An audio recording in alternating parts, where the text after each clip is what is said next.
guys, so we just got done eating breakfast and I just got my backpack all squared away, and now we're going to be taking down the tent and just fixing up Ethan's backpack and Richie's, and then we're going to be on our way. We're going to be going over Blood Mountain today, so I think it's about a 9-mile hike from the campground we're at. We're at Lance Creek right now.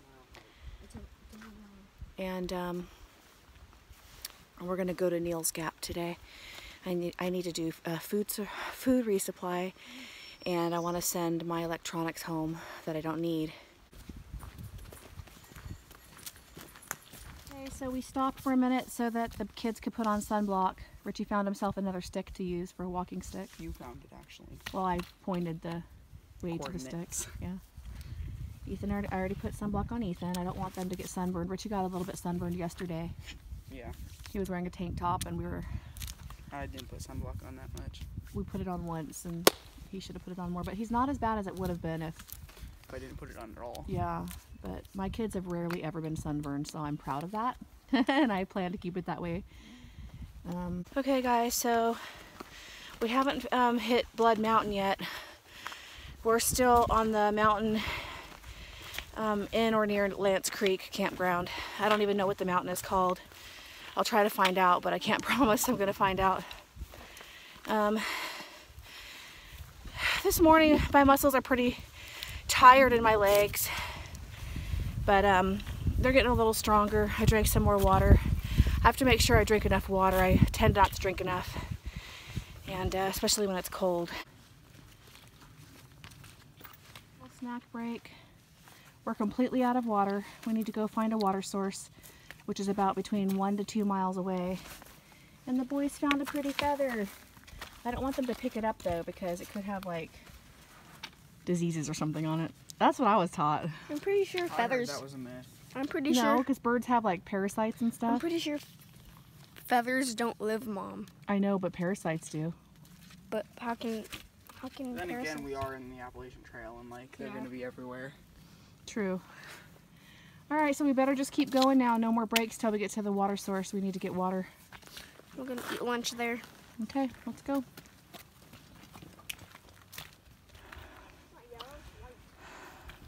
that side. Look, I found another butterfly wing. Oh, It's black and yellow. that's pretty. Let's show everybody what we found the other day. Okay. It's in my pocket. It's cool because a couple days ago we found like this beautiful white butterfly wing, and it's a butterfly wing that I've never seen. I mean, yeah, I've seen white ones, but it was really beautiful and white, and it had like pink, like vein looking things, and it was really gorgeous. I saved it, but it's in a million pieces now in my zipper pocket thing. I love butterflies now that I had that butterfly experience. I don't think I showed you guys on YouTube, so I'll share a clip of it when I can.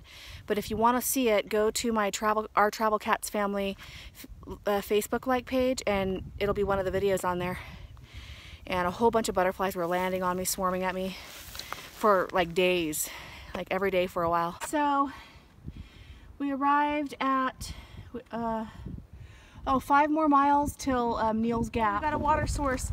We're gonna stop and eat lunch at the water source, drink as much water as we can to hydrate, and then fill up our water bottles completely before we leave. Okay, so this is the water source. It's piped. They piped it so it's easier for us to fill it up. So that's great. Otherwise it would be really hard to fill up. It's Ethan's first time getting the water, gathering the water. And Ethan is using the Sawyer squeeze for the first time. Good job, Ethan. Well, we used it at home to no. Oh yeah, you tried it at home, but this is the first time out on the trail. Yeah. Good job. You need to go gather some more water for mommies. Yep. Okay? Yep. Ethan's eating his. Show everybody what you got, honey. I got No, show them. biscuits and gravy. Biscuits and gravy. That was from that guy. Yes, it was. Nice guy too. Looks like chewed up food already. Ew. It's probably good though. Mm-hmm. Is it good? Does it taste like biscuits and gravy? Mm-hmm. Tastes like sausage. Oh, yummy. Over there making mine now. What a nice sun. I'm having scrambled eggs. Stairs, you guys. guys. Oh my gosh. A lot of stairs that we have to climb. I believe we're on Blood Mountain, aren't we? Yeah, it is. It probably is. No, it is. Okay. Oh, look at this. I need to see the picture. This is awesome.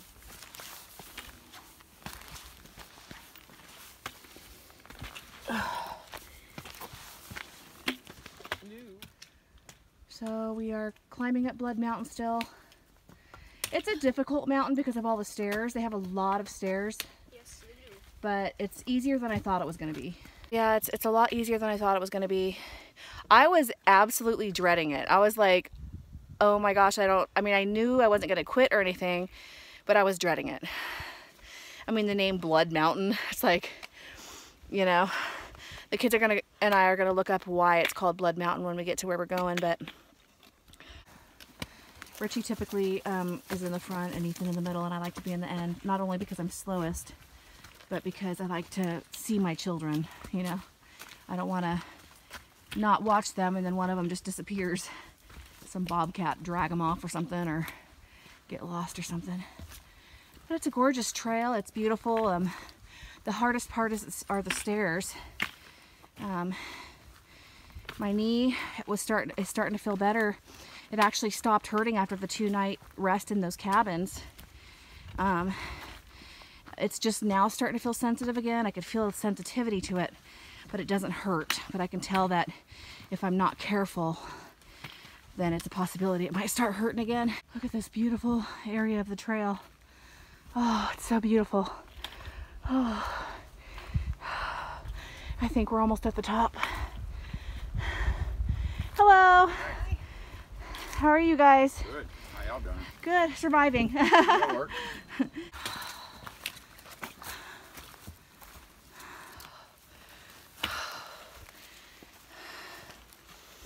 Whew.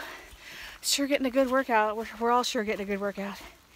I'm gonna have buns of steel by the time this trail's done. What? A privy. That means like a bathroom. Oh my goodness, I might have to go pee there. I have my Go Girl, which it's like a funnel type thing, and you can stand up like a guy and go pee, which comes in handy. But I just worry, like, if I'm peeing like a little bit on the side of the trail and people walk by, they're gonna think that I have a, you know, not that, I mean, you know, but I'd be like, I have a Go Girl, okay? If you see that little shack looking thing, that's the privy. Going downhill, my knee's kind of starting to hurt.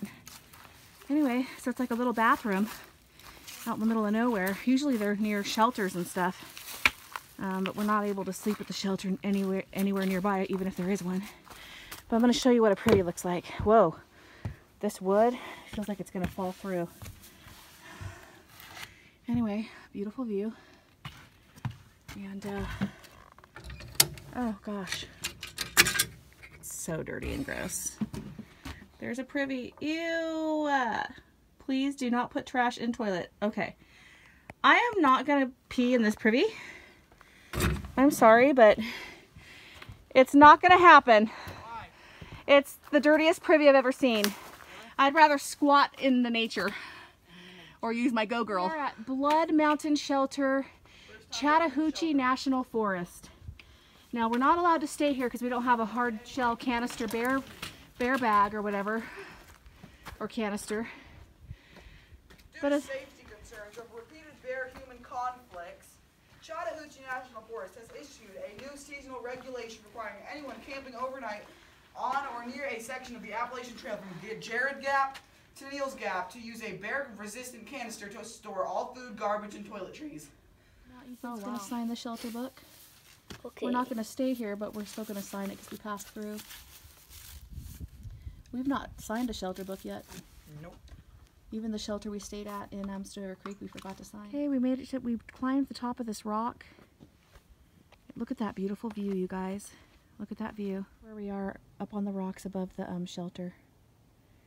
So there's our belongings down there. Okay, so it was fun to hang around the shelter for a while and get some pictures of the pretty view and stuff. And we met a couple guys. One's name is Castaway, really nice guy. we talked for a while, and another guy walked up, and his name is Gabriel, and a really nice guy too. He's from Los Angeles actually, so that was pretty neat. But anyway, really nice guys. We'll probably see them down at Neal's Gap eventually at some point. Now we're hiking down the hill. We have approximately 2 more miles till we get to Neal's Gap, I think, but I mean, I don't know for sure, but that's what the guys said. Oh, look at this. This is gorgeous.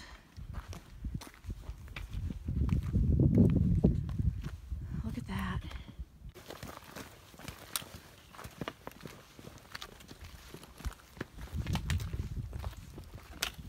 Look at this. This is really pretty.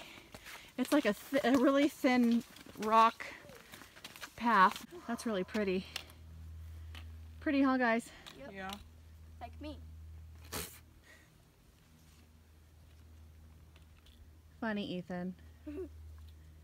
There's a ray of light shooting right in front of Ethan. I can see it in the video camera. I know, it's like doing that. Not only am I going downhill, but it's rocks. And sometimes worse than this. It's hard on my knee. Oh. Oh my gosh, it's horrible. We're almost to the bottom, hopefully. Okay, so I am not happy about the trail now.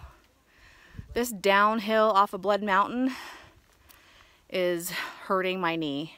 The knee that got better in the cabin, that's been better all day long, is now starting to hurt again because we're going downhill. Hey guys, so I just wanted to touch base with you before I close out this video.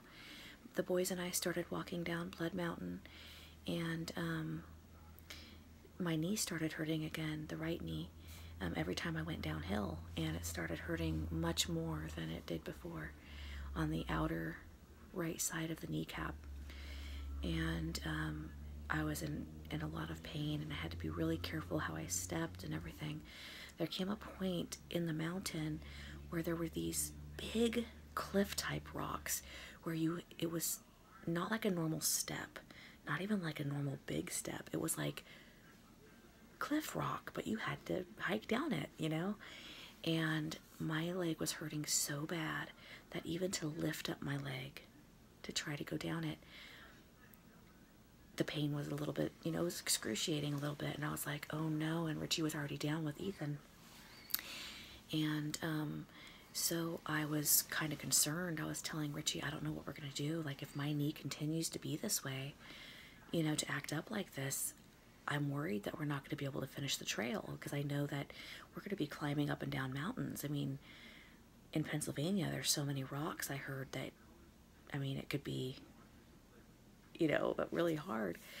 But anyways, so I was talking to Richie, and I was having a hard time getting down. Like, there was no way. Like, if I sat down with my pack and tried to get down, that was hard. I mean, just any which way I was trying was really hard, and it was causing pain to my knee. So I, like I said, I was talking to Richie, and I was concerned, and this lady started hiking down the hill behind me. And she finished hiking down the hill and went to go on her way down the hill, and then she stopped in her tracks, turned around, and said, you know what, I'm going to give you my pack, I'm going to carry yours, and we're going to go down the hill together. And I was like, are you sure? Like, you don't have to do that, you know, because I don't like to be a burden to people. Like, I will avoid being a burden to people. And so, you know, I was just like, I didn't want to feel like I was putting her out, or that she was obligated to help somebody, you know. I mean, I'm sure eventually I could figure out how to get down the mountain and stuff like that. But anyway, so she was like, no, I'll be fine, it's fine. And so we switched, you know, backpacks and stuff, and then she said, you know what, and then she was wearing a knee brace herself, because she has a knee problem. And so she goes, you know what, my knee only just started hurting not that long ago. It's not really hurting that bad. I just put it on just in case, you know, just be proactive or whatever. I don't remember word for word. But she took it off, and she said, I'm going to have you wear this. Of course, I need it back, you know, when we're off the mountain, but I'm going to let you wear my knee brace because I think it's going to help you get down the mountain. And I was like, are you sure? What about your knee? And she's like, no, I'm fine. You need it more than I do. And so she put the knee brace on me, and it was a really good knee brace. It wasn't like the one I got from Walmart where it was like too big and it was like sliding down. It was like one that you had Velcro and you can actually tighten the straps. There was 3 different straps you can tighten. So, excuse me. So, she put it on, and it seemed to help pretty quickly. And, you know, I still was very careful with how I did my knee and stuff, how I, you know, moved it around and stuff, and I still had some pain. But, you know, I got down, and we started walking down the hill, and there was rocks and this and that, and I was very careful, and I still had pain every now and then. And then finally, about a mile down the trail, it was more dirt-like trail, you know, thank God. I was like, oh my gosh, this is the type of trail I like, because I don't like stairs, and I don't like rocks, because my knee was hurting before I did those 2 nights in the cabin. The 2 nights in the cabin, when I was laying, you know, I laid around, and most of the time, except for when we went to go resupply 1 day's worth of food to finish the hike, you know, to get to Neal's Gap,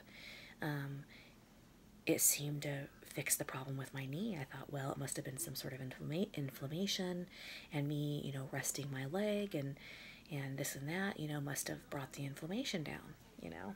So that's what I was just guessing, you know. And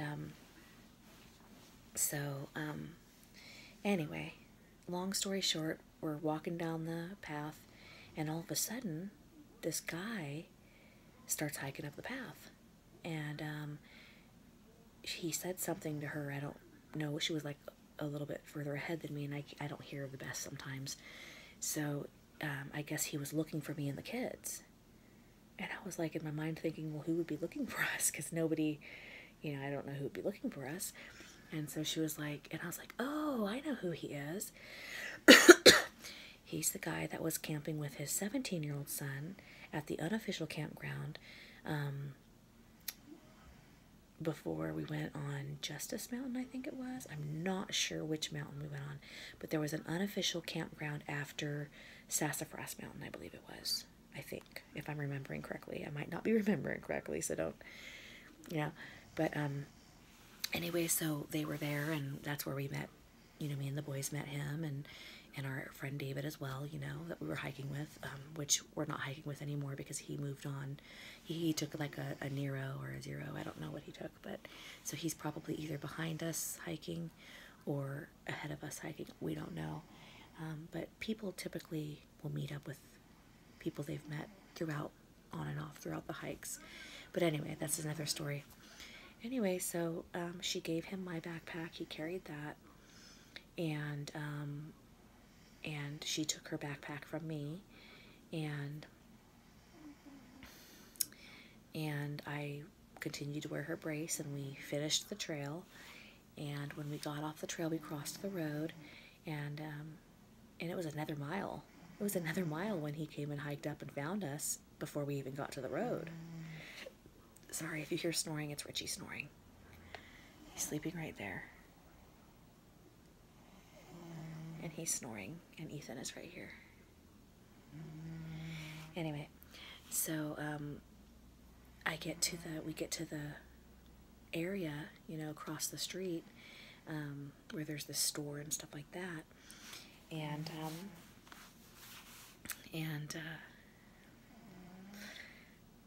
we're all talking, and I guess what happened was the reason why he found us and heard about us was because the 2 gentlemen that we bumped into up at the Blood Mountain shelter that we spoke to mentioned to him that, oh yeah, there's a woman with 2 kids, you know, walking down the hill, and they haven't gotten here yet, or something like that. I don't know the major details about that.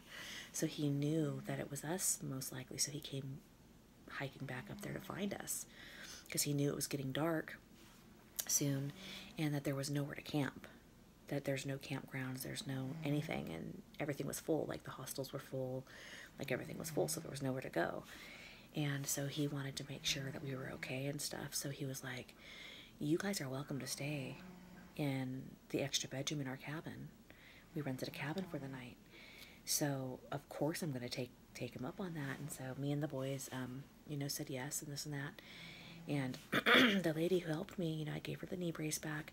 She had me put some ointment on my knee. I guess she got it from Colorado. It's like, it has cannabis in it, but it's not something that will go through your bloodstream, like if it's on your knee or something. But I don't really know all the details with that. But anyway, so I put that on my knee, and it actually helped my knee tremendously. I was shocked. And she said it's made with essential oils or something like that, and it smelled really good. It didn't smell like cannabis or anything like that. But anyway, so, I mean, it helped almost instantly. I felt like a tingling in my kneecap, and even right now I don't feel any pain, so I don't know. I don't really understand all that. I made sure, though, that it wasn't anything that was, you know, illegal or anything like that. So I was like, I don't really like that kind of stuff. So, you know, she's like, oh, no, I don't do drugs. I don't do any of that. This is just an ointment, and it doesn't go into your bloodstream, nothing like that. It's nothing like that. And I was like, oh, okay. I don't really understand all the ins and outs of that. But anyway, so I put it on my knee, like I said, and it helped almost immediately. I was really shocked. Anyway, so she didn't want to stay in. She was offered to stay at the cabin too, but she declined. She's going to go camp in the woods, just find a place in the woods with this other gentleman, one of the gentlemen that we met up on the Blood Mountain shelter area, who's from Los Angeles, Gabriel, and they're going to go camp in the woods. And then so I came with what is his name? With Scott. His name is Scott. So I came with him to his cabin, and right now me and the boys are in the cabin. I just got done taking a shower. Wonderful people, wonderful guy. Like I said, he's through hiking with his 17-year-old son, and you know, he just wanted to make sure we were okay, so that's really nice of him. And so now our first two trail angels, and they're both hikers. The lady Gail, her name is Gail, she's not through hiking, but she's hiking, I think, to North Carolina or something like that, she thinks. She's not 100% sure, but somewhere around there. And then the other hikers, of course, are through hikers like us that are trying to make it to Maine. They're attempting to. So, I mean, they're angels to me. I mean, I can't thank Gail enough for stopping and giving up her knee brace, even though her knee had a little bit of pain, and carrying my heavy backpack and having me carry her light backpack, and just like for her to be like so sacrificial like that, like I'm not used to that from people. Like it touches my heart, and like it makes me feel like, wow. I mean, I know there's good people out there. I know there are. But sometimes it's nice to just, I can't explain. I can't explain, but it's you don't see people going out of their way that much. Well, I don't know. I think it's rare. But anyway, and then Scott, you know, for him to hear that a woman with two, you know, children are hiking down the hill, for him to hike over a mile back up the mountain just to find us and make sure we were okay, to get us back down the hill and to make sure we were okay, like, it makes us feel like really cared about, stuff like that. And you know there's good people out there, but like it's just nice to see. It's nice to experience that, you know. So they're great people. So they paid for, you know, they're letting us stay here. So we decided we're going to pay for one more night, so that we can have a 0 day tomorrow. They need one too. Like today's, I don't know, one of those days. I mean, it is a nice day today, but it was nice that all this happened today. Like I needed this today. You know. But anyway, so yeah, we're in the extra bedroom. guys, I think the son, or either Scott or his son, or one of them sleeping on the futon in the living room, and then one of them is in the upstairs bedroom. So, but just, you know, it was hard, you know, going down Blood Mountain, but it was easier going up it than we thought. You know, we thought it was going to be much harder, but then going down it was a lot harder than I even anticipated going downhill. But I just feel like 2 angels helped us, and I can't be more grateful and thankful. And you know, you meet some nice people hiking the AT, and I'm just really thankful for them. So I just wanted to touch bases with you guys. You know, we're safe, we're, you know, resting, and I'm gonna do resupply tomorrow with food, a whole week's worth of food, and pay bills tomorrow. I've got to still pay bills at home, and I just wanted to touch base with you guys, and because I know you guys want to make sure we're okay and stuff, and I guess thank you for watching. Please like, subscribe, comment down below. We'd love to hear from you, and I will see you tomorrow. Bye bye.